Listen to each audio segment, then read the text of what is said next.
Imagina só a cena. Um milionário, daqueles que se acham o rei do mundo, decide humilhar a própria empregada na frente de todos os seus amigos ricos. O plano dele? Ler um poema que ele achou no caderno dela em voz alta, só para todo mundo rir da cara dela. Mas o que ele não sabia era que naquele caderno estava escrito um segredo que ia destruir a vida dele em questão de minutos. O feitiço estava prestes a virar contra o feiticeiro de uma forma que ninguém, muito menos ele, poderia imaginar. Se prepara, porque a história de hoje é sobre uma vingança que não foi planejada, mas que foi absolutamente devastadora. Fica comigo até o final para descobrir como o último verso de um poema fez um milionário chorar na frente de todo mundo e perder tudo o que tinha. Aproveita e se inscreve e deixe seu like para me ajudar a trazer mais histórias assim.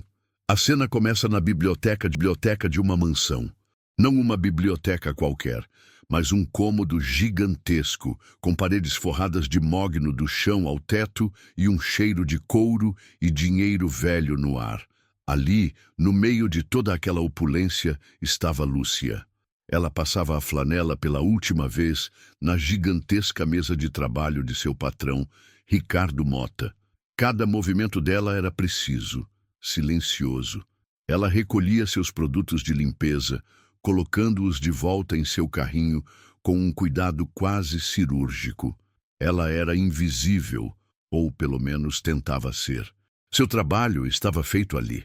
Ela se vira e seus olhos batem numa prateleira alta. Um livro pesado, de capa escura, estava fora do lugar, quebrando a simetria perfeita que ela tinha acabado de criar. Lúcia suspira. Ela empurra seu carrinho para perto e sobe no pequeno degrau inferior, se esticando toda para alcançar o livro. Seus dedos roçam a lombada de couro, mas, por um segundo, seu pé escorrega. Ela se desequilibra.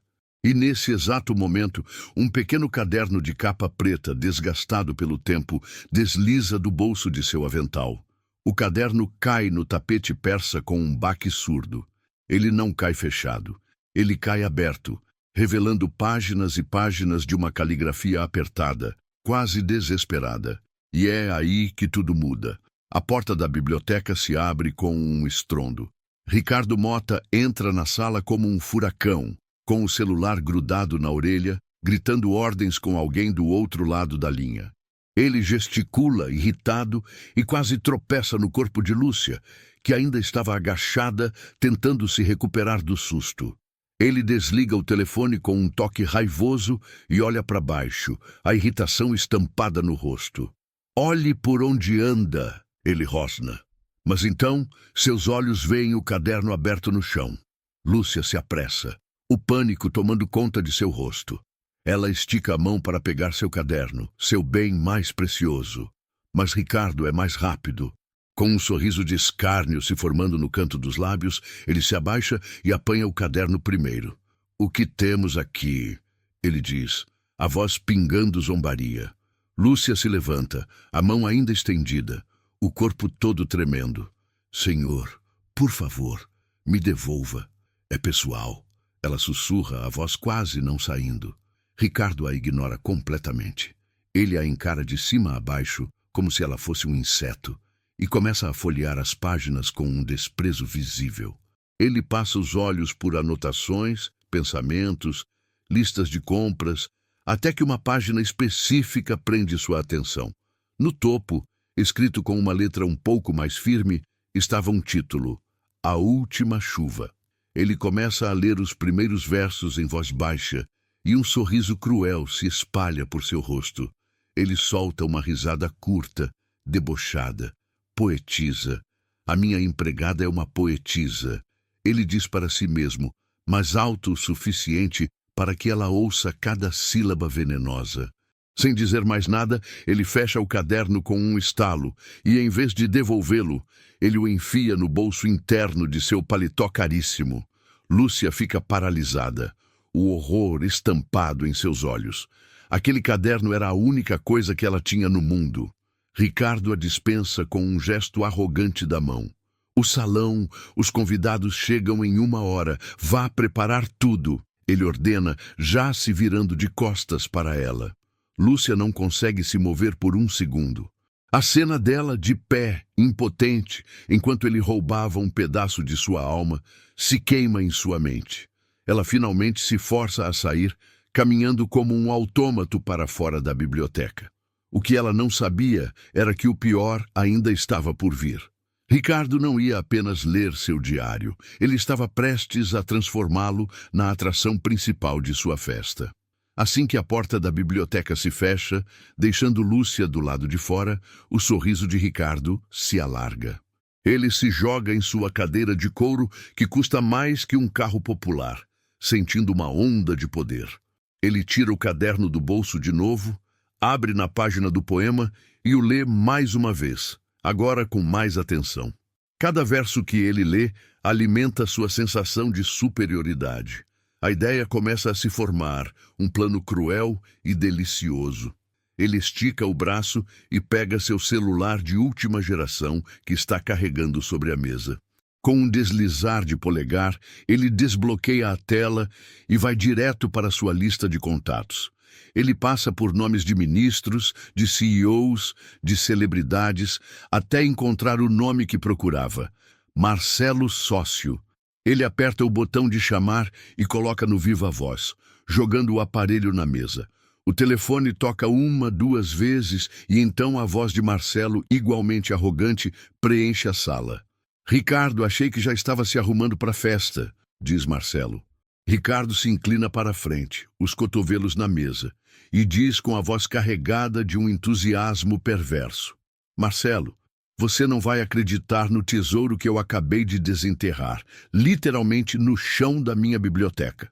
Marcelo fica em silêncio por um segundo e Ricardo continua. Eu encontrei o diário secreto da minha empregada, a Lúcia. Ele pega o caderno e o balança no ar como se Marcelo pudesse ver. E o melhor de tudo, a mulher escreve poesia. Poesia, Marcelo. Ricardo solta uma gargalhada e Marcelo do outro lado acompanha. A risada dos dois ecoa pelo escritório, uma sinfonia de escárnio. Ricardo então lê um trecho do poema, mas ele não lê normalmente. Ele usa uma voz fina, afetada, cheia de pausas dramáticas e falsos suspiros. E a estrada escura era um rio de solidão.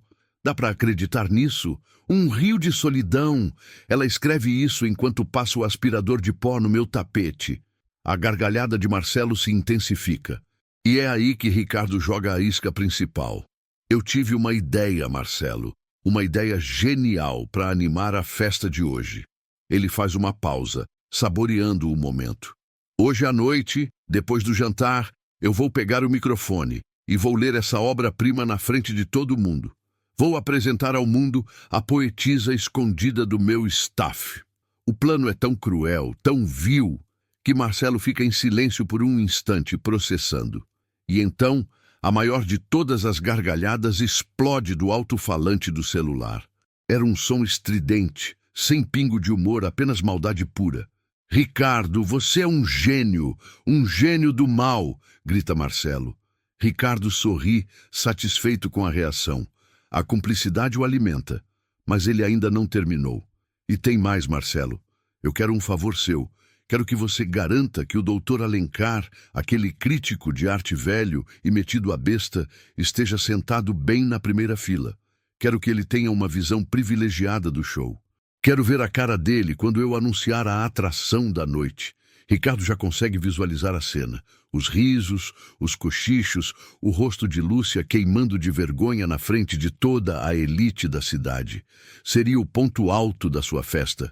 Deixa comigo, meu amigo. O velho vai estar lá com um copo de uísque na mão, pronto para rir, garante Marcelo. Ricardo então desliga o telefone sem nem se despedir. O silêncio volta a reinar na biblioteca. Ele se levanta e caminha até a mesa. Ele pega o caderno de Lúcia e, com uma delicadeza quase cerimonial, o coloca bem no centro da mesa, diretamente sob o facho de luz de seu abajur de designer. O caderno parece um artefato em um museu, um troféu de caça. Enquanto isso, do lado de fora, no corredor silencioso, Lúcia terminava de polir a última maçaneta de prata antes do salão principal. Sua mão se movia em círculos, o cheiro de metal preenchendo suas narinas. E foi nesse exato momento que a risada de Ricardo vazou por debaixo da porta. Uma risada que fez um arrepio percorrer sua espinha. Sua mão congelou no ar. Ela se aproximou da porta, o coração começando a bater mais forte. Ela ouviu a voz de Ricardo, distorcida pela madeira, lendo suas palavras com aquela voz de zombaria. E então ela ouviu a gargalhada de Marcelo pelo telefone. A ficha caiu, e caiu com a força de uma bigorna. Ele não ia apenas guardar o caderno, ele ia expô-la. Ele ia usar sua alma como entretenimento. A flanela cai de sua mão e bate no chão sem fazer barulho. Ela dá um passo para trás, depois outro, as costas batendo na parede fria do corredor. Ela olha para os retratos caros da família de Ricardo, pendurados na parede, todos sorrindo com seus dentes brancos e suas vidas perfeitas. E então ela se vira e corre. Ela não corre para a saída. Ela corre para o único lugar onde ela pode ser ela mesma, a área de serviço. É um mundo diferente. O luxo desaparece e dá lugar ao aço inoxidável, ao cheiro de alvejante. Ela se apoia na pia, as mãos tremendo, a respiração ofegante. Ela levanta a cabeça e encara seu próprio reflexo numa bandeja de prata que estava ali para ser polida. O reflexo está distorcido, os olhos arregalados, o rosto pálido. É o rosto da pura impotência. De volta à biblioteca, Ricardo, ignorante de tudo, pega o caderno de novo. Ele se levanta e começa a andar pela sala, ensaiando sua performance. Ele lê um verso, testa uma entonação diferente, mais sarcástica. Ele gesticula para uma plateia imaginária. Ele estava se preparando para o seu grande show, o ato final da sua armadilha. Enquanto Ricardo ensaia sua peça de crueldade na biblioteca e Lúcia encara seu reflexo derrotado na área de serviço, a história para. A imagem congela. Porque para entender a bomba que está prestes a explodir naquela festa, a gente precisa saber quem Lúcia realmente é. E, mais importante, quem ela costumava ser. Ricardo achava que tinha roubado o diário de uma faxineira qualquer. O que ele não sabia é que ele tinha em mãos a obra-prima perdida da poetisa mais celebrada e misteriosa da última década. Para entender isso, a câmera volta no tempo. 5 anos, para ser mais exato. A cena muda da área de serviço fria e estéril para o palco de um teatro suntuoso, iluminado por holofotes. A plateia, de pé, aplaude com um fervor quase religioso. No palco, uma mulher de vestido preto e longos cabelos escuros segura um troféu de ouro. Os flashes das câmeras pipocam sem parar, criando uma tempestade de luz.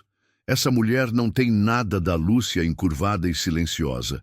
Seu sorriso é largo, seus olhos brilham com inteligência e vida. Ela se aproxima do microfone e a multidão se cala instantaneamente.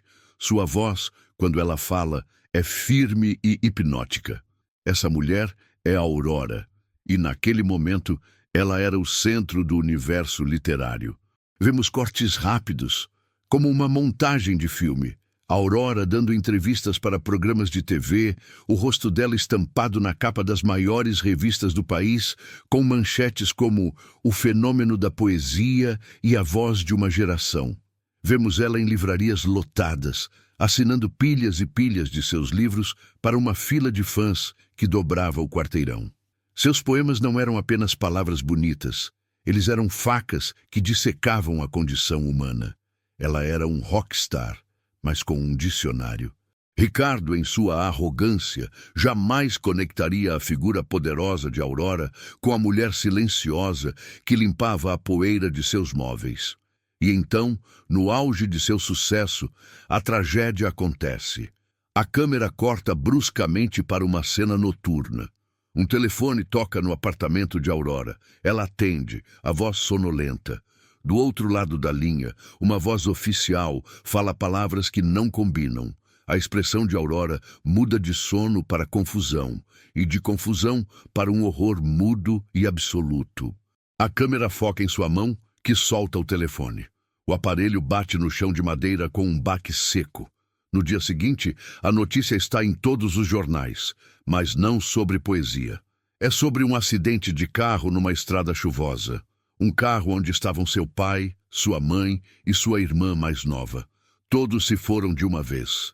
A cena seguinte é num cemitério. Aurora, de óculos escuros, encara 3 túmulos recém-cavados. Ela não chora. Ela está paralisada, uma estátua de dor. A partir daí, sua vida desmorona em uma sequência de cenas rápidas e brutais. Ela assinando papéis e mais papéis com advogados de caras tristes. As dívidas de negócios de seu pai vindo à tona. A casa da família sendo vendida. As contas se acumulando. Em poucos meses, a fortuna e o mundo de Aurora evaporam. Mas ela não perdeu só o dinheiro. Ela perdeu a voz. Vemos ela sentada em frente a um caderno em branco, com uma caneta na mão, por horas, dias. Nada sai. A fonte secou. A dor era tão grande que virou um deserto. E foi nesse deserto que ela tomou uma decisão. Para sobreviver e, principalmente, para fugir da piedade e dos olhares curiosos do mundo, Aurora precisava morrer. E assim, Lúcia nasceu. Vemos ela fazendo uma mala pequena, apenas com o essencial. Ela para em frente ao espelho do banheiro e, com uma tesoura de cozinha, corta seus longos cabelos. Mechas e mais mechas caem na pia. Ela queima as revistas com seu rosto numa lata de lixo. Compra uma passagem de ônibus só de ida para o mais longe que podia.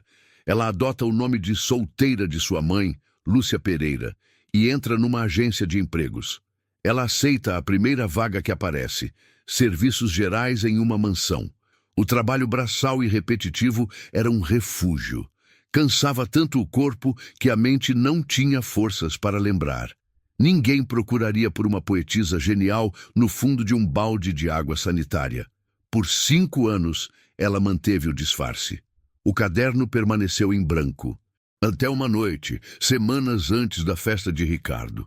Uma chuva forte batia na janela de seu pequeno quarto nos fundos da mansão, e aquele som, por algum motivo, destravou alguma coisa dentro dela. Pela primeira vez em anos, ela pegou o caderno e a caneta, e as palavras simplesmente jorraram. Era o poema A Última Chuva. E aqui está o maior segredo de todos, a peça final do quebra-cabeça. O poema não era sobre a dor dela. Era sobre uma tragédia que ela tinha testemunhado anos antes, quando ainda era Aurora, muito antes de seu próprio mundo ruir. Um acidente de carro numa estrada escura, numa noite de chuva. Um evento que ficou gravado em sua memória com detalhes fotográficos. E o narrador corta de volta para o presente. Para Lúcia, na área de serviço, o rosto pálido refletido na bandeja. A impotência dá lugar a uma faísca de desafio em seus olhos. Ela se vira e marcha para seu quarto. Ela se ajoelha, puxa uma caixa de sapatos de debaixo da cama e tira a tampa.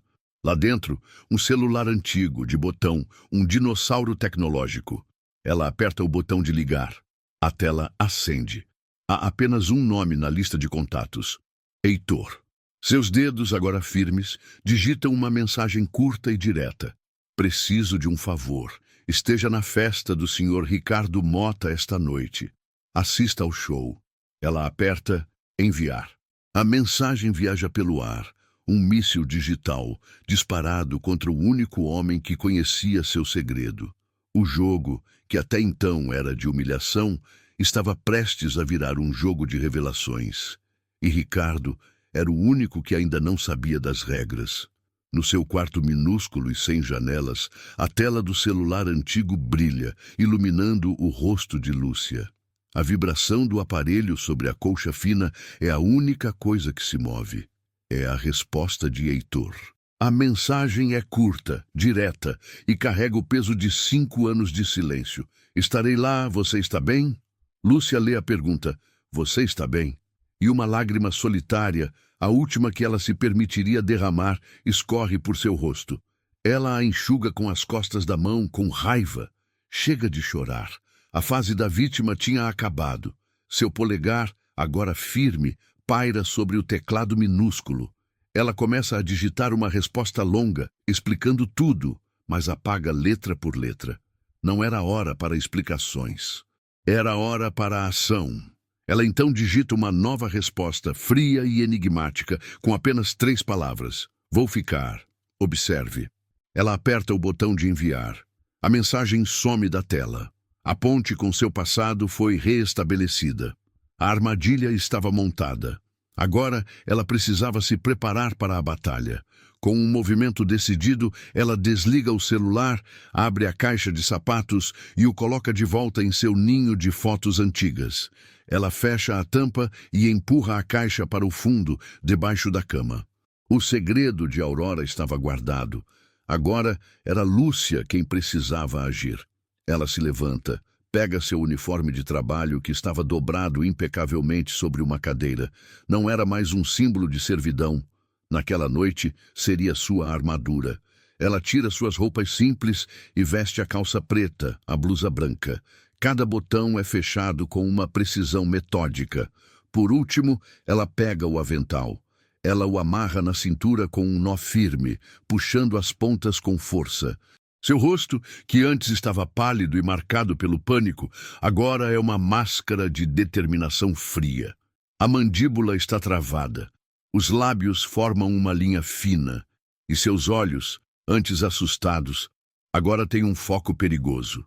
Ela sai do quarto e caminha direto para a cozinha, onde as bandejas de prata esperam para serem preenchidas com os aperitivos da festa. E o que ela faz a seguir não é o trabalho de uma empregada, é o ritual de um soldado. Ela pega a primeira taça de champanhe. Mesmo a taça estando perfeitamente limpa, ela a polish com um pano seco até o cristal brilhar sob a luz. Ela a coloca na bandeja. O som do cristal tocando a prata é um clink seco e metálico. Ela pega a segunda taça e a alinha com a primeira com uma precisão milimétrica. Pega a terceira, a quarta. Ela não está apenas arrumando uma bandeja para servir convidados. Ela está posicionando suas peças num tabuleiro de xadrez. Cada canapé, cada espeto de frios, cada azeitona é colocada em seu lugar exato, formando um padrão geométrico perfeito. Seu chefe queria um show? Ele teria um. Mas o roteiro não seria o dele. Com a primeira bandeja pronta, ela a levanta. O peso é considerável, mas seus braços estão firmes. Ela caminha pelo corredor que leva ao salão principal. E então ela para. Ela para em frente a um espelho gigantesco com uma moldura de ouro rococó que cobria quase uma parede inteira. Ela encara seu reflexo. Ali está ela, Lúcia, a empregada, com seu uniforme e uma bandeja de comida cara nas mãos. Mas ela não desvia o olhar. Ela se encara, olho no olho, e num gesto pequeno, mas carregado de significado, ela ajeita a gola de sua blusa. Estica o tecido, alisa uma pequena ruga no avental. Um fio de cabelo tinha escapado. Ela o coloca calmamente atrás da orelha. Eram pequenos atos de ordem no meio do caos que estava por vir. Eram atos de dignidade. Foi nesse exato momento que Ricardo aparece no fim do corredor, vindo de sua biblioteca. Ele caminha em sua direção, o andar arrogante de sempre. Ele a vê parada em frente ao espelho, e um sorriso de puro desprezo se espalha por seu rosto. Ele para a poucos metros dela, olhando-a de cima a baixo, o olhar demorando na bandeja. "Ah, aí está você", ele diz, a voz pingando sarcasmo. "Se preparando para a sua grande noite? Pronta para a fama?" A pergunta era uma faca, e ele esperava vê-la sangrar. Ele esperava ver lágrimas, uma súplica, qualquer sinal de que ele a tinha quebrado. Mas a reação que ele esperava não veio. Lúcia não disse uma palavra. Ela não baixou os olhos. Ela não se encolheu. Ela simplesmente o encarou de volta, o rosto impassível, a bandeja firme em suas mãos. O silêncio dela era um muro, e o sorriso de Ricardo vacilou por uma fração de segundo. Ele pisca, confuso, Uma pequena ruga se forma entre suas sobrancelhas. Ele esperava medo e encontrou um vácuo. A ausência total de reação o desconcerta de uma forma que um ataque de choro jamais conseguiria. O que era aquilo? Desafio? Ele se recompõe rapidamente, soltando uma risadinha forçada para disfarçar seu desconforto. Paralisada de medo, hein? Eu entendo. Ele diz mais para si mesmo do que para ela. Ele balança a cabeça, como se espantasse um pensamento incômodo, e segue seu caminho em direção ao salão, o passo um pouco menos confiante do que antes. Ele estava convencido de que o silêncio dela era a prova final de seu terror. Ele não podia estar mais enganado. Assim que ele desaparece na entrada do salão, Lúcia solta o ar que nem percebeu que estava segurando. Seu peito sobe e desce uma única vez, numa respiração profunda e controlada. Ela olha uma última vez para o seu reflexo. A mulher no espelho não era mais uma vítima. Ela ergue o queixo minimamente. Com a bandeja pesada, mas equilibrada, ela se vira e caminha em direção às luzes, ao som de conversas e risadas que vinham do salão principal. Ela não estava mais indo trabalhar, ela estava indo para a arena. E ela estava pronta. O salão principal da mansão de Ricardo pulsa com vida.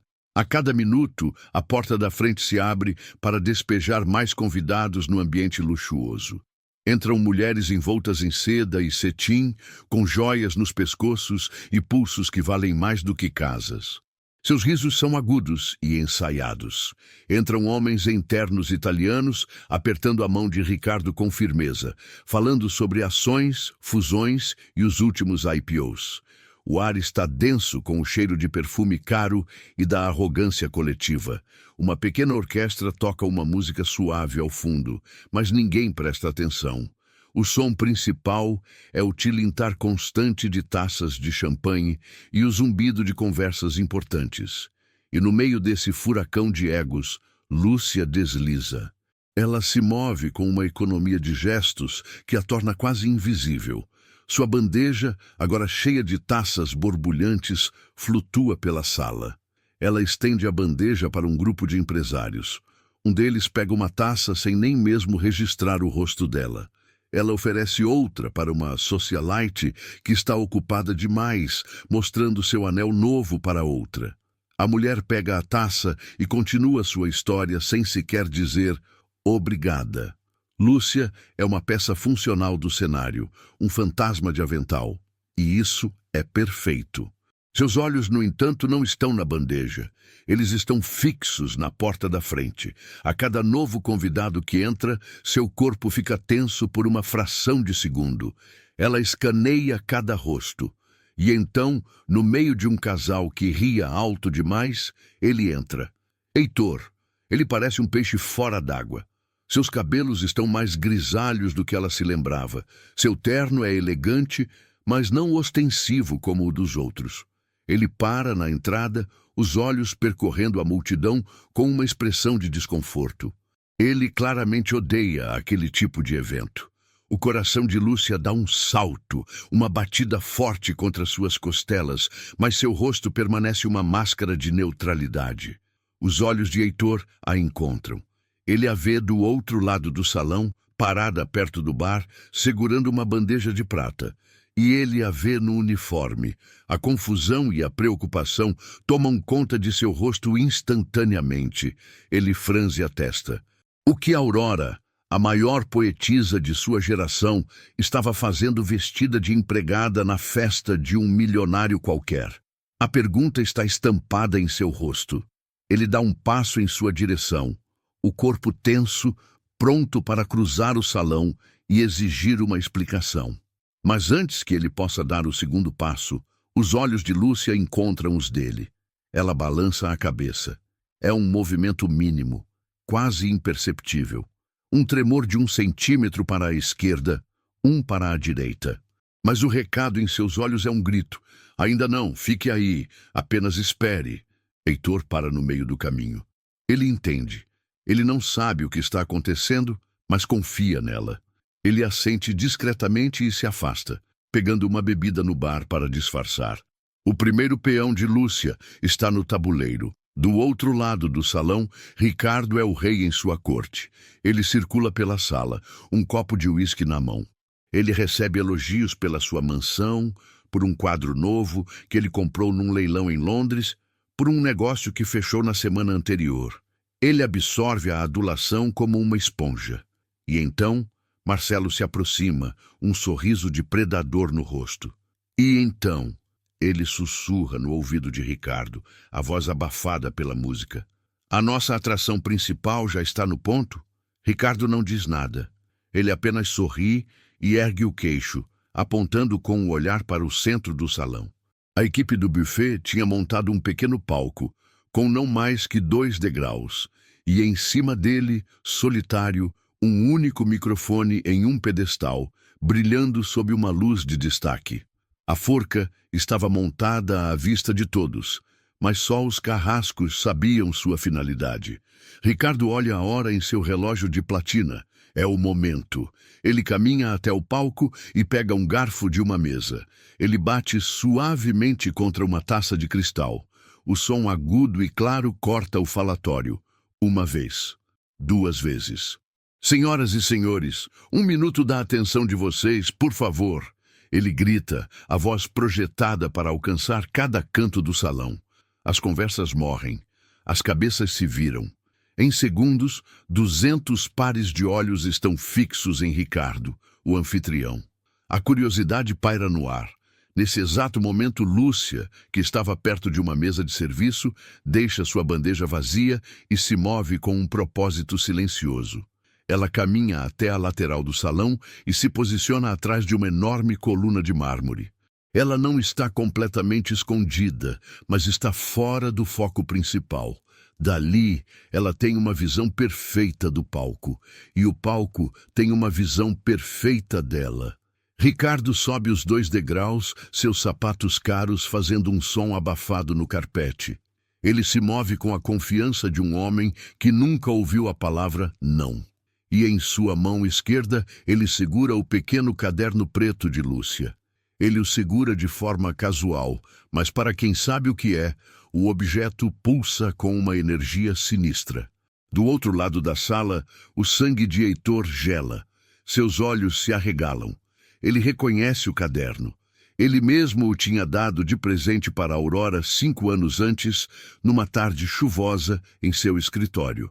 Para as palavras que ainda virão, ele tinha dito.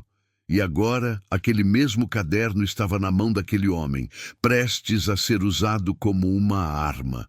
A mensagem de Lúcia ecoa em sua mente. Assista ao show. A ficha cai com a força de um soco. Ele entende tudo. O plano, a crueldade. E o pedido de ajuda silencioso dela. Ricardo chega ao microfone. Ele o ajusta para baixo, um gesto teatral. Ele passa os olhos pela sua plateia cativa, um por um. E então ele sorri. Não é um sorriso de boas-vindas. É o sorriso de um caçador. É o sorriso de quem está prestes a executar publicamente a alma de alguém só por diversão. E a festa, que até então era sobre negócios e aparências, estava prestes a se tornar um tribunal. No palco improvisado, Ricardo se inclina em direção ao microfone. Ele bate de leve no topo com o dedo indicador. O som, thump, thump, ecoa pelo salão agora silencioso, um batimento cardíaco artificial.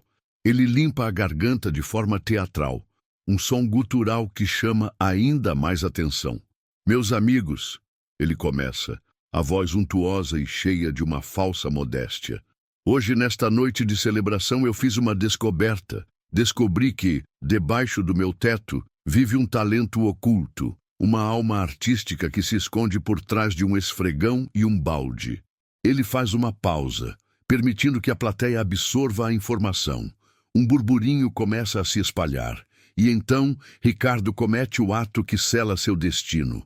Ele estende o braço num gesto dramático, o dedo apontado diretamente para a lateral do salão, para a coluna de mármore onde Lúcia está parada. Eu lhes apresento uma poetisa nata. Lúcia, por favor, um passo à frente, não seja tímida, deixe que todos a vejam. 200 pares de olhos se viram em uníssono, procurando pelo alvo da homenagem.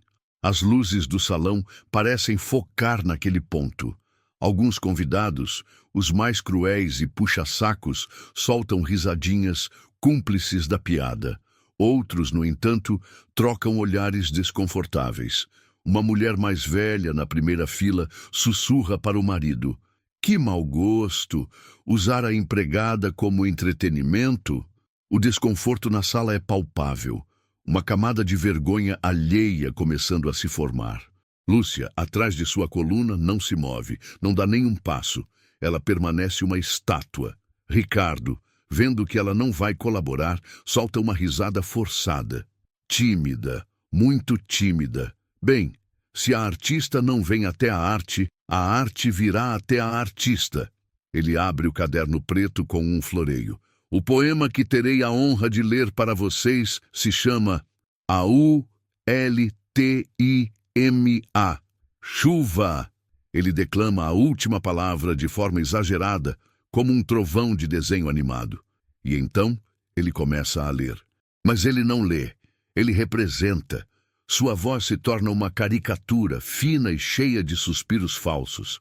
Naquela noite, o céu chorava, um choro de nuvens escuras. Ele lê e depois para, olha para a plateia e revira os olhos, como quem diz: "Dá para acreditar nisso?" Ele continua: "E meu coração, um pássaro ferido, batia suas asas contra a gaiola do meu peito." Ao dizer coração, ele põe a mão sobre o peito e finge uma dor lancinante, o que arranca gargalhadas de Marcelo e seu pequeno grupo na primeira fila. Marcelo é o líder de torcida da crueldade. Ele bate palmas, assobia, grita: "Bravo, gênio!"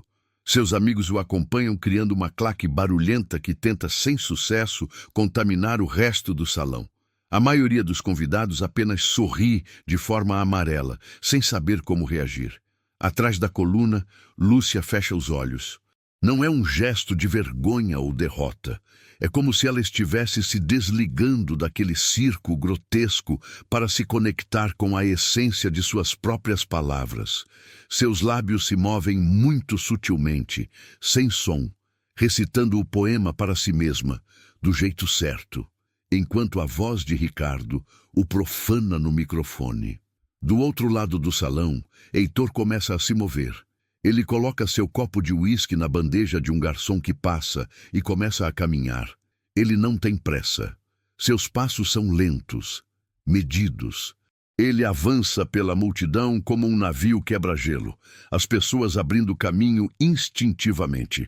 Seu rosto é uma máscara de fúria gelada. Seus olhos não piscam. Estão cravados em Ricardo, no palco.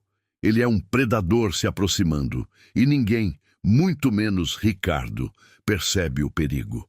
No palco, Ricardo está no auge de seu delírio.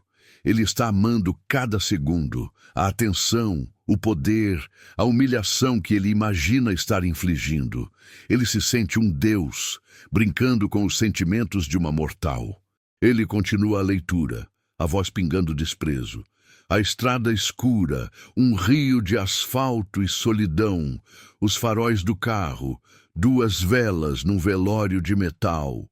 Ele lê as palavras com todo o escárnio de um homem que acredita que pessoas como Lúcia não têm o direito de ter sentimentos tão profundos.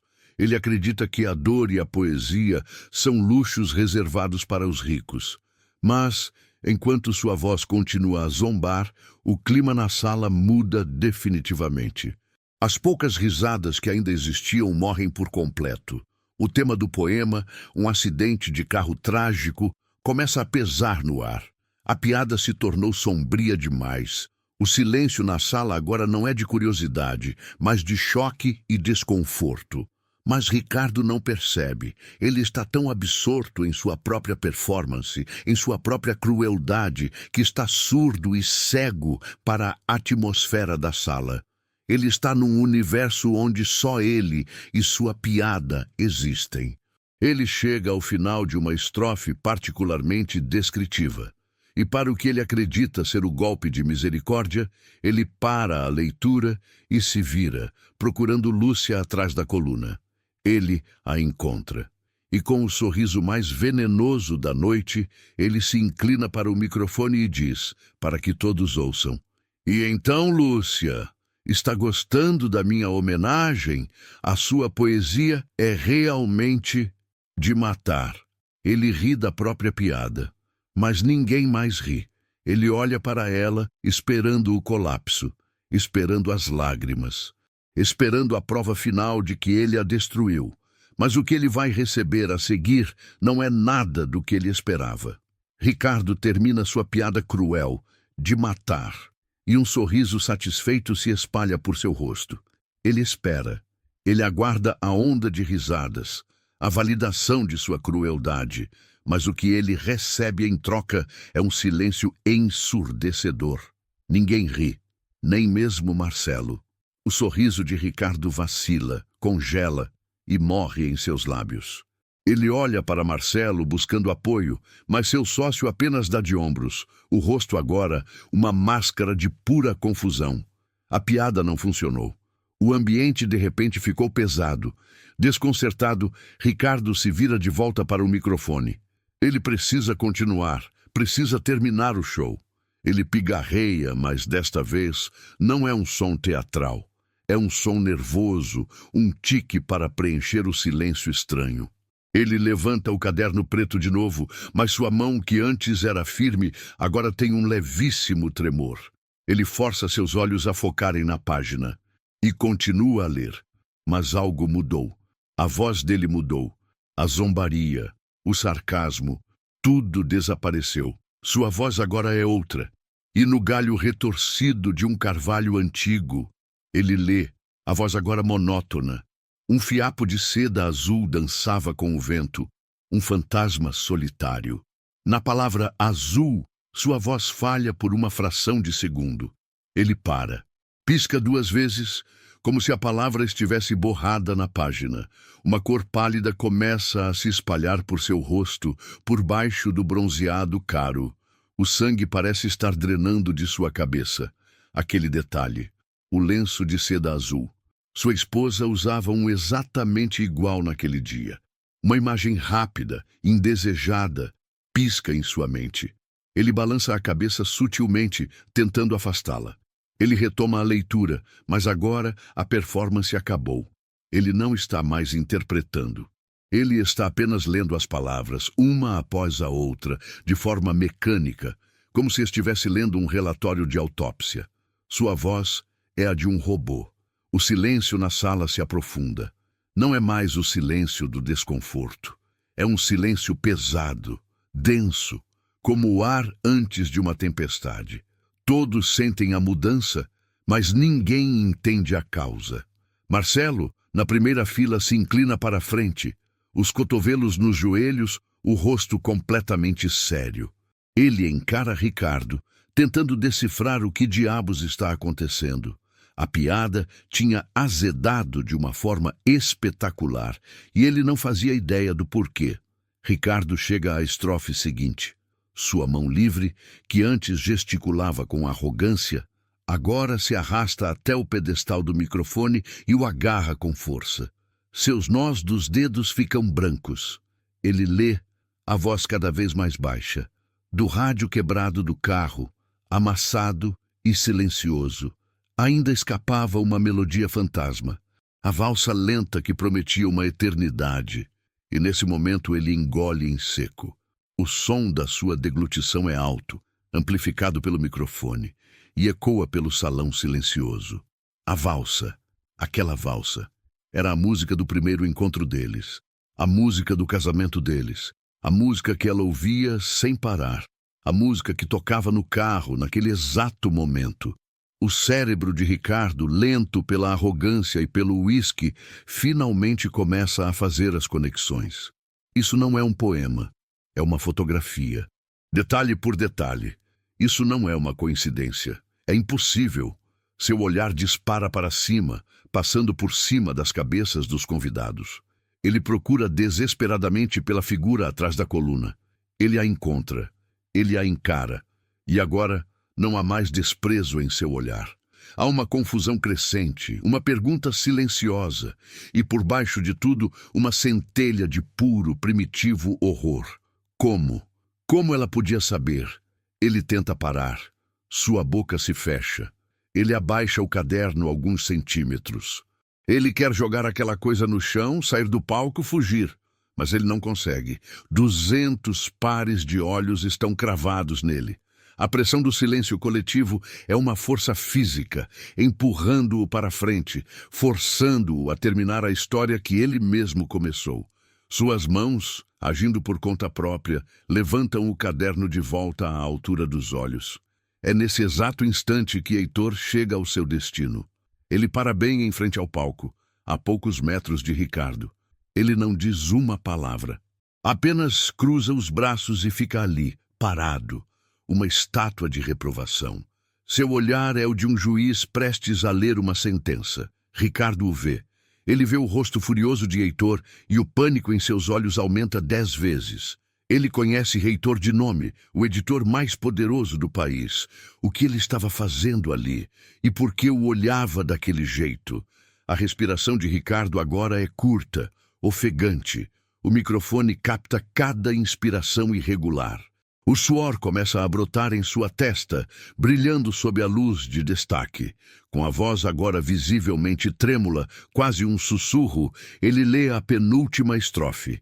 Ele lê sobre o cheiro da chuva no asfalto quente. E então ele lê a última linha da estrofe. E no asfalto molhado, espalhados como estrelas caídas, o cheiro doce e mortal, de lírios brancos esmagados pela chuva.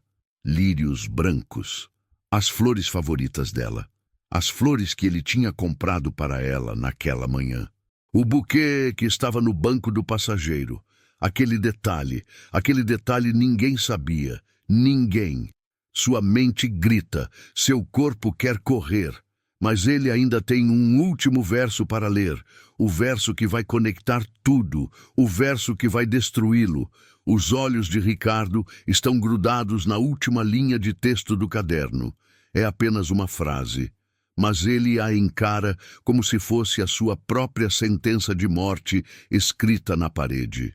O suor em sua testa agora escorre para suas sobrancelhas. Ele tenta falar, tenta parar, dizer que foi uma brincadeira, mas sua boca não obedece. O único som que escapa é um sopro de ar, um suspiro trêmulo captado pelo microfone.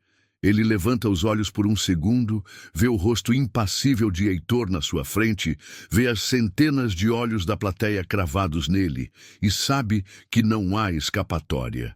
Ele precisa terminar. Como se uma mão invisível estivesse apertando sua garganta e forçando as palavras para fora, ele se inclina para o microfone e ele lê. A voz não é mais um sussurro. É um fiapo de som, quebrada, rouca, a voz de um homem no fim de suas forças. As palavras saem uma a uma, carregadas de uma dor que ele não consegue mais esconder. E no banco, ele começa, a voz falhando. Sob a chuva que lavava a culpa, ele continua, cada palavra um esforço físico. Jazia o lírio. Sua voz se quebra aqui. Ele precisa parar por um segundo para respirar, que ele nunca conseguiu entregar. A última palavra, entregar, morre em seus lábios. E então, o silêncio. Mas não é o silêncio desconfortável de antes. É um silêncio absoluto, um vácuo sonoro que suga todo o ar do salão. Ninguém respira, ninguém se move, ninguém pisca. É o silêncio de um túmulo. No palco, Ricardo congela. Ele se transforma numa estátua de terno caro. Seus olhos estão arregalados, vidrados, encarando um ponto no infinito que só ele pode ver. A única coisa que se move é a sua mão direita, a que segura o caderno. Ela treme. Não é um tremor leve, é uma convulsão violenta e incontrolável, que balança o caderno para frente e para trás, as páginas farfalhando suavemente. A ficha não cai, ela despenca, com a força de um meteoro. O lírio, não um lírio qualquer, como uma imagem poética. Ó, lírio.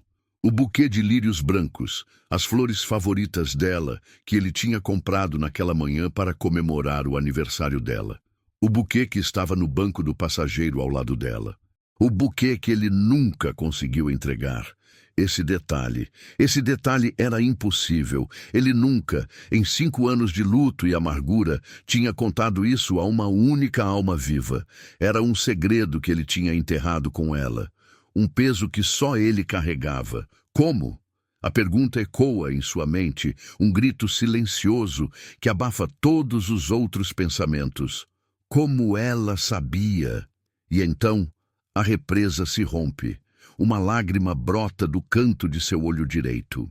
Ela rola devagar por sua bochecha, um rastro brilhante em sua pele subitamente pálida. Ele não a sente, ele não a enxuga, e então vem a segunda do outro olho, e uma terceira. Sua boca se abre num ó de horror e dor silenciosa, e o primeiro som escapa, um soluço. Um som gutural, primitivo, um som de animal ferido que é amplificado pelo microfone e reverbera por todo o salão. E então ele desaba. O choro convulsiona seu corpo. Os soluços vêm um atrás do outro, sacudindo seus ombros largos de forma violenta. O caderno preto escorrega de sua mão trêmula, caindo no chão do palco com um baque suave. Sua outra mão solta o pedestal do microfone. O microfone pesado desliza lentamente para baixo e depois cai, batendo com força no palco. O som é um crack, alto e estridente, que faz todos os convidados pularem de susto.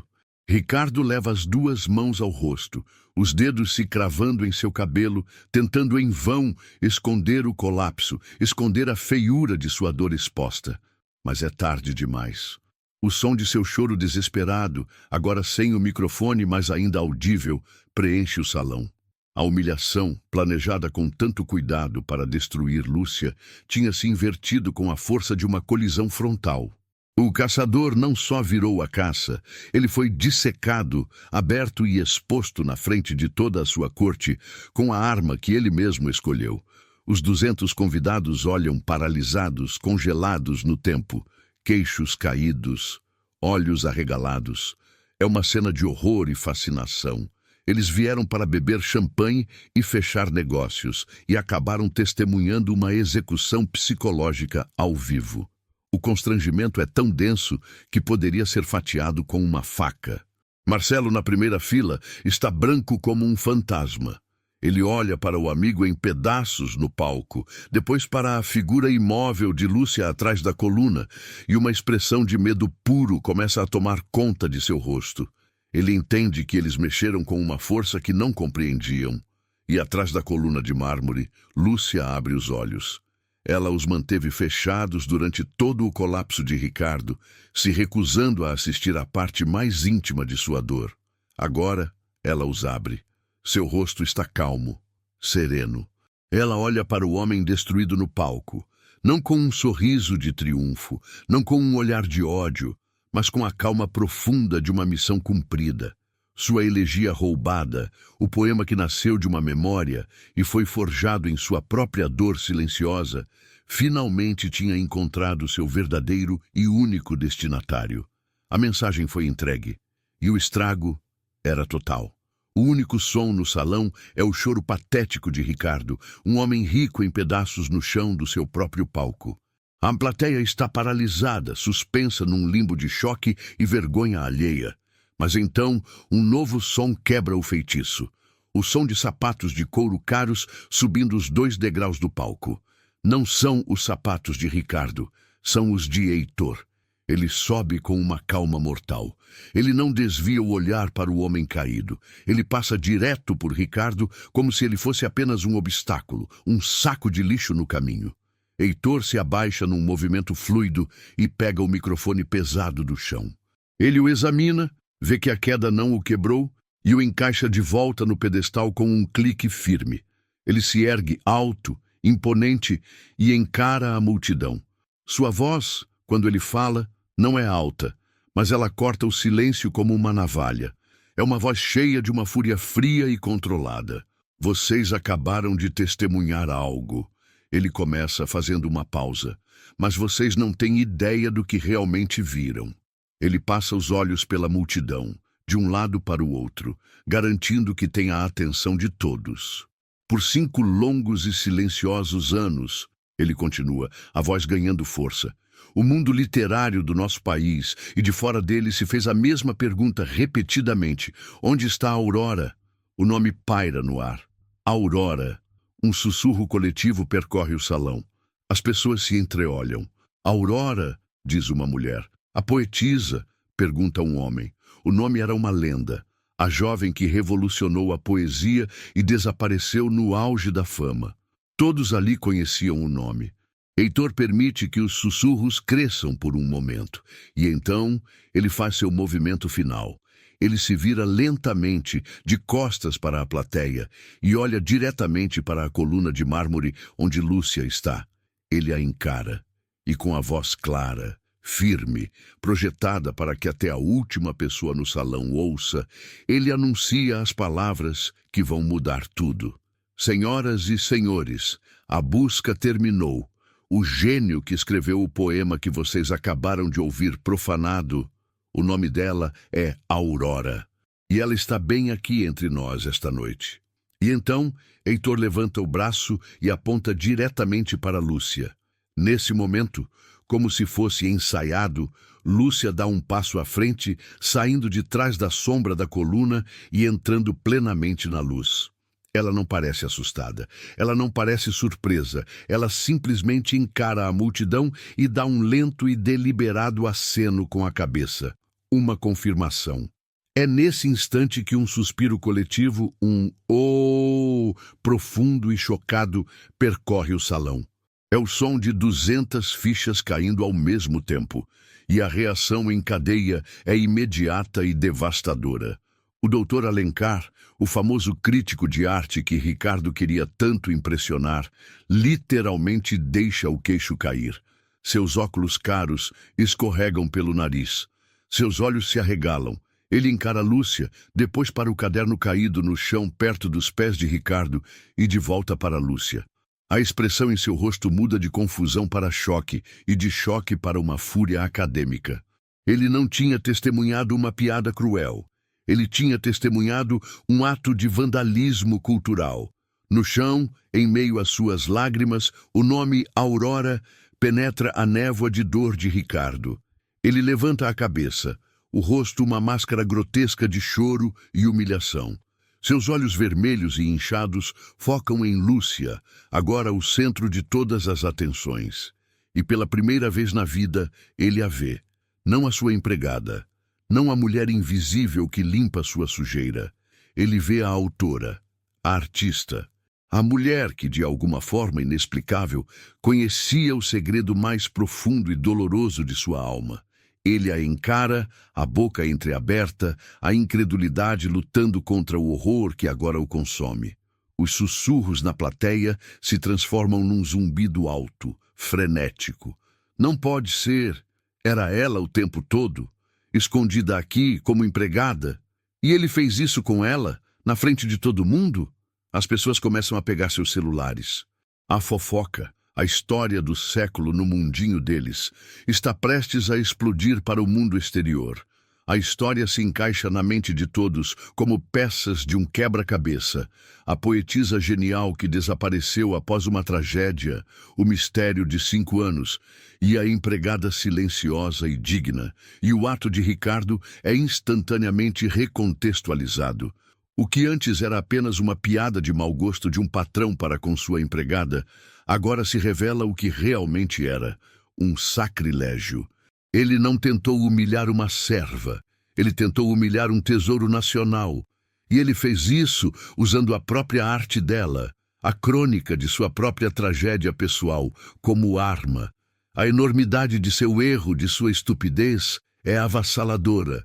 E Lúcia, no meio do caos, ela é a imagem da serenidade. O avental simples que ela veste já não parece um uniforme de trabalho. Parece uma espécie de manto. Sua postura é ereta, seu rosto é calmo. Ela encara a multidão, não com arrogância, mas com uma dignidade quieta, que agora se tornou uma força visível, palpável, inquebrável. Ela não precisou gritar, não precisou se defender. Sua arte falou por ela. E agora, o mundo estava ouvindo. A virada não foi apenas completa, foi aniquiladora. Por um longo momento, o único som no salão é o eco do microfone caindo e o choro abafado de Ricardo. A multidão está congelada, um museu de cera de pessoas ricas e chocadas. Mas então, o feitiço é quebrado, e quem o quebra é a pessoa que Ricardo mais queria impressionar naquela noite. O Dr. Alencar, o crítico de arte mais respeitado e temido do país, começa a se mover. Seus passos são lentos, deliberados. Ele atravessa o salão, o mar de gente abrindo um corredor para ele. Ele chega à beira do pequeno palco. Ele olha para Ricardo, encolhido no chão como um animal ferido, e seu rosto não mostra pena, apenas um profundo e frio desprezo. Sem sequer dirigir uma palavra a ele, Alencar o contorna, ignorando-o completamente, como se ele fosse um móvel quebrado, uma peça insignificante no cenário de um evento muito mais importante. O crítico para a 1 metro de distância de Lúcia. Ele a encara, e então, num gesto que choca a todos, ele inclina a cabeça numa vênia respeitosa. Senhora Aurora, ele diz, e sua voz, normalmente tão assertiva e cortante, está embargada de emoção. Em nome de todos nesta sala que ainda tem um pingo de amor pela arte, eu lhe peço perdão, perdão por esta barbárie que fomos forçados a testemunhar. Ele levanta a cabeça e a encara nos olhos. A força daquele poema, a precisão da dor, a beleza na tragédia, isso é a obra de um mestre, uma obra que este homem usou como um porrete. É imperdoável.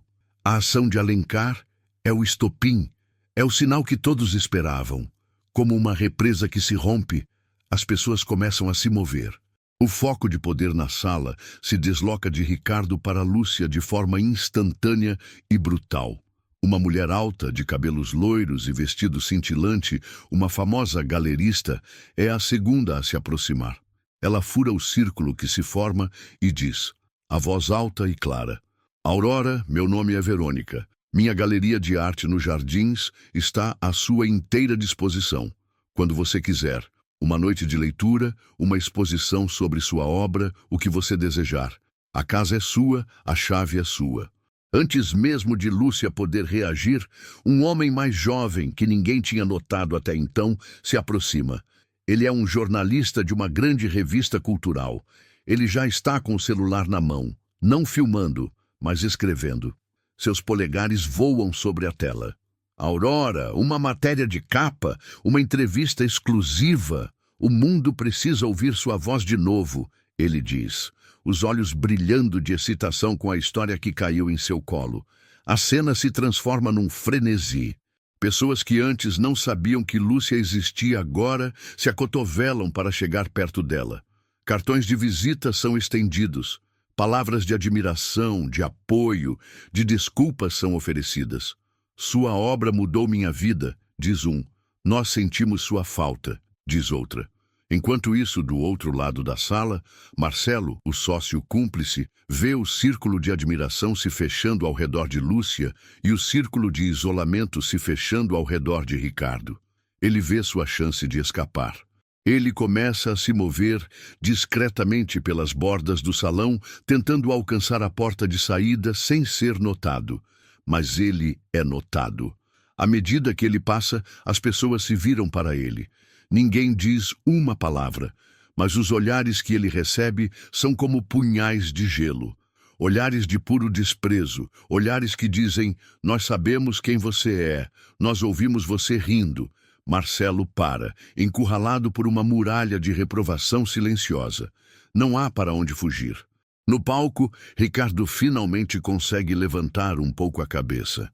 Ele olha por entre os vãos de seus dedos e assiste ao seu próprio pesadelo se desenrolando. Ele vê a mulher que ele tentou destruir sendo coroada, ali, no meio de sua sala. Ele vê o crítico que ele bajulava se curvando para ela. Ele vê seus parceiros de negócios, seus amigos, se acotovelando para conseguir um segundo da atenção dela. A ironia da situação é um veneno, um ácido que corrói o que resta de seu ego. O poema o quebrou por dentro, mas esta cena, esta adoração pública a ela e seu total apagamento o destrói por fora. O narrador então declara o óbvio. A festa de aniversário de Ricardo Mota acabou. Em seu lugar, no mesmo salão, com as mesmas pessoas e a mesma comida, cara, começou a festa de ressurreição de Aurora. Vendo que a multidão poderia sufocá-la, Heitor se aproxima. Ele gentilmente coloca um braço protetor ao redor dos ombros de Lúcia, criando uma pequena barreira. É um gesto que diz a todos: ela não está mais sozinha. A partir de agora, falem comigo. Lúcia olha para os rostos à sua frente. Não são mais os rostos vazios e indiferentes que a ignoravam enquanto ela servia bebidas. São rostos cheios de admiração, de respeito, de uma reverência quase temerosa. Ela não é mais um objeto. Ela é a pessoa mais poderosa daquela sala. Uma rainha em seu próprio direito. E seu avental de trabalho agora parece um manto real. E do chão, coberto de vergonha, Ricardo finalmente entende a dimensão total de sua perda. Ele não perdeu apenas a compostura. Ele não perdeu apenas o respeito. Naquela noite, na tentativa de apagar uma estrela, ele acabou sendo completamente consumido pela luz ofuscante dela, transformado em nada mais que poeira cósmica e esquecível. A multidão, agora um fã-clube instantâneo de Aurora, cerca Lúcia e Heitor. Mas Heitor, vendo a oportunidade de ouro, o momento perfeito para cravar a última estaca no caixão da reputação de Ricardo, levanta uma mão. Ele não pede silêncio, ele o comanda. E o salão, antes barulhento, se cala. Em nome da editora Atrium, ele começa, a voz projetada, clara como cristal. E com o maior prazer da minha longa carreira, eu gostaria de fazer um anúncio oficial. Ele se vira para Lúcia, mas fala para todos. Aurora, na frente de todas estas testemunhas, estamos lhe oferecendo um contrato para uma nova trilogia. O mundo ficou em silêncio por tempo demais. Sua voz precisa ser ouvida de novo. Um murmúrio de aprovação percorre a sala. Mas Heitor não terminou. Ele guardou o golpe de misericórdia para o final, com um adiantamento para começar a conversa, de 5 milhões de reais.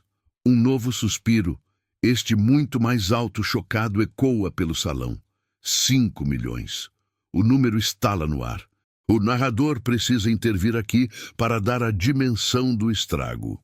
O lucro líquido da principal empresa de importação de Ricardo, no ano anterior, depois de muito trabalho e estresse, tinha sido de 4 milhões e 800 mil. Heitor não estava apenas oferecendo um contrato. Ele estava publicamente reavaliando o valor de Lúcia, e o novo preço dela era maior que o de seu ex-patrão. Ele estava comprando a dignidade dela de volta, com juros. O doutor Alencar, o crítico, se aproxima de Heitor exultante. Heitor, meu amigo, guarde a primeira página do caderno de cultura do jornal de domingo para mim. Já tenho o título A Ressurreição de Aurora. É uma promessa pública. A história não seria uma fofoca, seria um evento cultural, narrado pela voz mais importante do meio. E a cascata de desgraças para Ricardo continua. 2 homens, que uma hora antes estavam rindo das piadas de Ricardo sobre o mercado de ações, se aproximam do pequeno grupo que cerca Lúcia. Eles são investidores pesados. Um deles, o mais velho, ignora completamente a figura patética de Ricardo no chão e se dirige a Heitor. Heitor, por favor, ele diz, a voz respeitosa. Quando for o momento oportuno, informe a dona Aurora que meu fundo de investimentos teria a honra de patrocinar com qualquer quantia, qualquer projeto cultural que ela queira desenvolver. Queremos nosso nome associado ao dela. Ele entrega um cartão de platina a Heitor. Outro empresário faz o mesmo. É um êxodo. A lealdade do dinheiro, a única lealdade que Ricardo conhecia, estava trocando de lado na sua frente, em tempo real. Sua reputação, construída ao longo de décadas de negócios e almoços caros, estava se desfazendo em questão de minutos. Enquanto isso, do outro lado da sala, Marcelo, o covarde, vê sua janela de oportunidade. Com a atenção de todos voltada para Lúcia, ele começa a se esgueirar para a saída. Ele se move pelas sombras, as costas coladas na parede. Mas ele é visto. E quando ele finalmente alcança a grande porta de entrada, ele a abre e praticamente corre para a escuridão da noite, como o rato que ele é, fugindo do navio que ele ajudou a afundar. A fuga dele é o sinal para o resto. A festa acabou. Os convidados começam a sair, um por um, em silêncio. Eles passam por Ricardo, alguns com um olhar de desprezo, outros com um de pena, que era ainda pior. E todos, antes de sair, lançam um último olhar de admiração e respeito para Lúcia. O salão, antes vibrante e lotado, se esvazia com uma rapidez impressionante. Em meio a tudo isso, a equipe do buffet, os garçons, as outras faxineiras, que assistiram a tudo das portas da cozinha, olham para Lúcia, seus colegas de trabalho. Não há inveja em seus olhos, há um orgulho imenso, uma alegria vicária. O chefe do buffet, um senhor que sempre fora gentil com ela, faz um discreto aceno de cabeça, um gesto de profundo respeito. Lúcia, vendo a oferta de Heitor e o apoio ao seu redor, simplesmente olha para ele e assente com a cabeça. Uma vez. Um gesto simples, mas que sela um acordo milionário e uma nova vida. Então, ela se inclina e sussurra algo no ouvido de Heitor. Ele assente. Ela pede licença ao pequeno grupo que ainda a cerca e começa a caminhar. Ela atravessa o salão agora quase vazio, seus passos ecoando no mármore. Ela não vai para a saída. Ela volta pelo corredor que a levou à sua humilhação e depois à sua coroação. Ela entra em seu pequeno quarto nos fundos, o cubículo que foi seu esconderijo por 5 anos. Ela para em frente ao pequeno espelho rachado e, com as mãos firmes e calmas, ela desamarra o nó do avental. O avental que foi seu disfarce, sua penitência. Ela o tira, o dobra com o mesmo cuidado com que sempre o tratou e o coloca sobre a cadeira. Ali ele ficaria, o último vestígio de Lúcia Pereira. Ela se vira e volta para o salão. Ela agora veste apenas uma calça preta e uma blusa branca, roupas simples, baratas, mas, sem o avental, elas se transformam. Não é mais um uniforme, é uma roupa, e nela parece uma declaração de poder, de simplicidade. A crisálida de Lúcia foi deixada para trás naquela cadeira. Diante de todos, agora, mesmo em suas roupas humildes, estava apenas Aurora. A transformação estava finalmente completa. Os últimos convidados apressam a saída, ansiosos para fugir da atmosfera pesada da mansão. O som de seus passos e o fechar suave da porta da frente ecoam no salão agora quase vazio. No palco, Ricardo, com um esforço que parece consumir toda a sua energia restante, usa o pedestal do microfone como uma muleta para se levantar. Seus joelhos tremem, seu terno de milhares de dólares está amassado e sujo de poeira do chão do palco. Ele desce os 2 degraus, cada passo um movimento de um homem velho e doente. Seu rosto é uma ruína. Os olhos, vermelhos e inchados pelo choro, estão fundos. A pele, antes rosada e arrogante, agora é pálida e flácida. Ele não é mais Ricardo Mota, o titã dos negócios. É apenas um homem quebrado, assombrado pelos fantasmas que ele mesmo invocou. Ele vê o pequeno grupo que restou no salão. Lúcia, Heitor e o Dr. Alencar, parados perto da porta, conversando em voz baixa. E ele começa a caminhar em direção a eles. Seus passos são lentos, arrastados no mármore caro. Heitor e Alencar, ao vê-lo se aproximar, instintivamente se enrijecem. Heitor dá um passo à frente, se colocando parcialmente na frente de Lúcia, um guarda-costas pronto para interceptar a ameaça. Mas Lúcia, com um toque suave em seu braço, o impede. Ela dá um passo à frente, saindo da proteção de Heitor. Ela mesma lidaria com isso. Ricardo para a alguns metros deles. Ele não consegue encará-la nos olhos. Seu olhar está fixo em algum ponto no chão entre eles. Lúcia! Ele começa, a voz rouca, quase um sussurro. Ele para, engole em seco e tenta de novo. Aurora, eu... As palavras não saem. Ele gagueja, a mente em branco, procurando desesperadamente por uma frase que possa começar a consertar o estrago. Eu juro por tudo. Eu não sabia. Ele balbucia, as palavras tropeçando umas nas outras. Eu só achei que era um poema triste. Eu não entendia o que significava. Foi uma brincadeira estúpida, de péssimo gosto. Me perdoe. Por favor. Sua súplica é patética.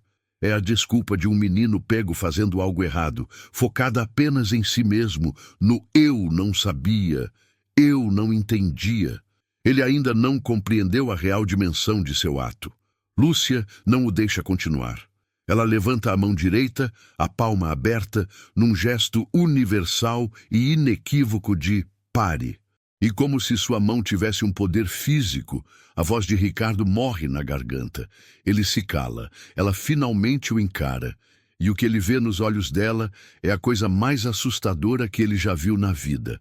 Não é raiva, não é ódio, não é nem mesmo pena. O que ele vê é uma calma fria, uma indiferença cortante e absoluta. É o olhar que se dá a um objeto sem importância, a um estranho na rua. Para ela, ele já não existia. Você não precisa do meu perdão, Ricardo, ela diz. E o som de seu primeiro nome, dito por ela pela primeira vez, soa estranho e formal. A voz dela é calma, nivelada, sem qualquer emoção. Você não me ofendeu. Você ofendeu algo muito maior. Ela faz uma pausa, e cada palavra seguinte é uma faca afiada e precisa. Aquele poema nunca foi feito para você. Não foi escrito para ser entendido ou zombado por você. Era uma elegia, um memorial, um ato de lembrança. E você o roubou, o arrastou para um palco e o profanou na frente de 200 estranhos. Você usou a dor mais profunda de outra pessoa como sua piada particular. Ricardo, desesperado, tenta o único recurso que conhece, a única ferramenta que sempre resolveu seus problemas. Dinheiro. Ele gagueja, a palavra soando ridícula no silêncio do salão. Eu posso te pagar. Eu te dou o que você quiser. Uma fundação, para a arte, para ela, qualquer coisa. Ele está tentando comprar o perdão, comprar a absolvição. Lúcia o encara por um longo segundo, deixando-o se afogar em sua própria oferta patética. E então ela entrega a sentença final. O golpe de misericórdia. Você não me deve nada, Ricardo, ela afirma. A voz ainda perfeitamente calma, mas cada sílaba pesando 1 tonelada. Você deve respeito. Você deve respeito à memória da sua esposa. A menção direta à sua esposa o atinge como um soco. Um respeito, ela continua sem piedade, que você, ao transformar a crônica do dia da morte dela numa piada de festa, provou para todos nós que você claramente não tem. Esta frase, esta verdade, ela o atinge com mais força do que o poema, mais força que a vergonha, mais força que a perda financeira que virá. É a acusação final, a mais indesculpável de todas. E ele sabe que é verdade. Ricardo recua um passo, como se tivesse sido fisicamente golpeado. Um gemido baixo, um som de pura dor, escapa de seus lábios. Ele leva a mão ao peito. Ele está destruído. Lúcia não espera por uma resposta. Não há mais nada a ser dito. A conversa acabou. A história deles acabou. Ela vira as costas para ele, para o homem quebrado no meio de seu salão vazio e opulento. E com passos firmes, a cabeça erguida, ela caminha em direção à grande porta da frente, onde Heitor já a espera, com a porta aberta para a sua nova vida. Heitor segura a pesada porta de carvalho da mansão aberta. Ele não se posiciona como um editor, mas como um guardião, um cavalheiro, abrindo a porta para a passagem de uma rainha. Lúcia, ou melhor, Aurora, atravessa o portal, passando da luz artificial e opressiva da mansão para a escuridão suave da noite. Ela para, no topo da escadaria de mármore. Uma brisa noturna fresca, vinda dos jardins, balança suavemente seus cabelos. Ela inspira profundamente. É um ar limpo, um ar livre do cheiro de uísque caro e de humilhação. É a primeira respiração de uma mulher verdadeiramente livre em 5 anos. Parado na rua, em frente ao portão, está um carro. Não é um táxi ou um carro de aplicativo. É um sedã preto, longo, luxuoso, com os vidros escuros e um brilho que reflete as luzes da rua. O motor está ligado, um zumbido baixo e poderoso. Ao vê-la na porta, o motorista, um homem de uniforme preto e cap, sai do carro e caminha com passos rápidos até a porta traseira, abrindo-a para ela. É o carro da editora. O portal para sua nova vida a aguarda. Antes de descer os degraus, Aurora se vira uma última vez. Ela lança um olhar final para a fachada da mansão, para as janelas altas e iluminadas. A casa que foi sua prisão, seu esconderijo e, finalmente, o palco de sua libertação. Seu rosto não expressa tristeza, nem alegria, nem mesmo triunfo. É um olhar de reconhecimento silencioso, o olhar de quem fecha a última página de um livro longo e difícil. Um capítulo encerrado, para sempre. A câmera corta para dentro. Ricardo está sozinho, de pé, no meio do seu gigantesco salão. O lugar, antes impecável, agora é um campo de batalha após a guerra. Copos meio cheios foram abandonados sobre as mesas, guardanapos de linho estão amassados no chão, pratos de aperitivos estão intocados. É uma cena de desolação e fracasso. Ele olha para os quadros caros na parede, para as esculturas, para os móveis de design. E pela primeira vez, tudo aquilo parece o que realmente é. Um amontoado de coisas caras, vazias, sem vida. Ele é um rei em um castelo em ruínas, um castelo que ele mesmo implodiu por dentro. Lá fora, Aurora se vira de volta para o futuro. Sem hesitação, sem um pingo de nostalgia ou remorso, ela desce os degraus da escadaria. Seus sapatos simples fazem um som firme no mármore. Ela chega ao carro e, com uma graça natural, desliza para dentro do banco de couro macio. O cheiro é de carro novo, de possibilidades. Heitor desce as escadas logo atrás dela, entra pela outra porta e se senta ao seu lado. O motorista fecha a porta de Aurora. O som é abafado, um clank suave e pesado que sela os dois dentro de uma bolha de silêncio, isolando-os do mundo exterior e da casa que deixam para trás. Heitor não diz "eu te avisei" ou "você foi incrível".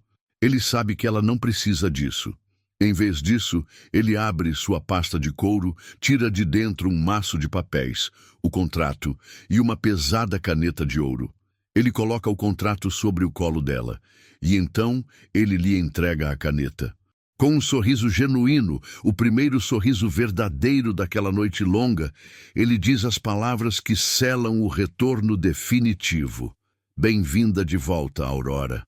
O carro arranca sem barulho, deslizando pela rua escura. Suas luzes traseiras vermelhas pintam um rastro que se afasta da mansão, até virarem 2 pontos distantes e desaparecerem na curva. Eles não olham para trás. A câmera corta uma última vez para dentro da mansão. Ela não foca em Ricardo. Ela foca no chão do palco. Ali, esquecido, está o pequeno caderno preto de capa gasta. Iluminado por um único facho de luz, ele parece pequeno e insignificante, mas todos naquela noite aprenderam seu poder. A arma do crime e o instrumento da ressurreição, tudo contido naquele objeto humilde, e a voz do narrador conclui a fábula. Algumas palavras não são feitas para serem lidas em voz alta. Algumas palavras são feitas para serem sentidas no silêncio do coração. Ricardo, infelizmente, aprendeu essa lição da maneira mais dura e mais pública possível. E então a câmera finalmente volta para ele. Sozinho no meio do luxo vazio, com o eco de suas próprias ações como única companhia, Ricardo, o homem que se achava inabalável, finalmente desaba. Suas pernas cedem. Ele cai de joelhos no chão de mármore frio, não com o barulho de um choro, mas com o silêncio do mais puro e absoluto vazio. Ele está sozinho com a verdade que tentou transformar em piada. A história termina com esta imagem: um homem rico que tinha tudo, cercado por tudo, mas que não tinha mais nada. Ele perdeu o respeito de seus pares, a memória de sua esposa e o respeito por si mesmo, tudo por um ato de crueldade gratuito. E enquanto a história dele terminava ali, no chão frio de sua mansão vazia, a de Aurora, a quilômetros de distância, dentro daquele carro em movimento, com uma caneta na mão e um futuro inteiro pela frente, estava apenas finalmente começando.